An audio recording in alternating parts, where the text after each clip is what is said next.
Alors, vous me parliez effectivement des femmes et de la gouvernance. C'est vrai qu'il faut des femmes dans les conseils d'administration, mais moi je place ça sur un autre débat. C'est que je pense que dans les conseils d'administration, dans les entreprises et même dans les COMEX, il faut des gens compétents et quand on a la compétence, après, effectivement, on regarde le genre et la diversité. Mais il ne faut pas mettre des femmes parce qu'il faut mettre des femmes. Il faut vraiment regarder cet aspect compétence. Et les femmes apportent quelque chose de différent par leurs compétences, par la façon de penser ou de réagir. Et je pense que bon, un mixte, c'est bon pour l'entreprise. La diversité est rend toujours plus fort. Donc vous êtes contre l'idée de quotas, d'installer des quotas dans les systèmes de gouvernance? Oui et non. Non, je ne suis pas contre parce que je pense que s'il n'y avait pas eu la loi Zimmermann-Copé, on n'en serait pas là où on en est aujourd'hui. Et c'est dommage qu'on soit obligé de passer par la loi pour faire avancer les choses.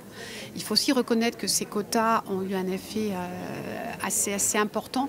C'est qu'ils ont professionnalisé les conseils d'administration puisque les femmes qui arrivent en minorité et aussi, je crois, quelque part dans leur gène, sont souvent mieux préparées.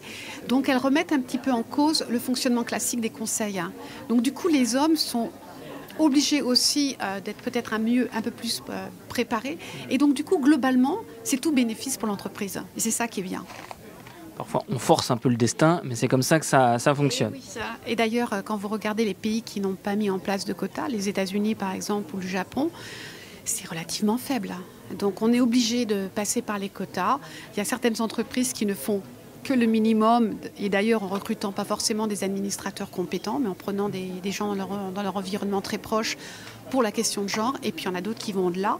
Et puis il y a effectivement une autre tranche d'entreprises qui effectivement considère que pour avoir plus de femmes au top position exécutive ou dans les boards, et ben en fait il faut les former en interne et donc il faut les faire monter en interne. Mais on ne change pas le monde dans un jour. Exactement. En tout cas, ces quotas ont permis de faire évoluer les mentalités.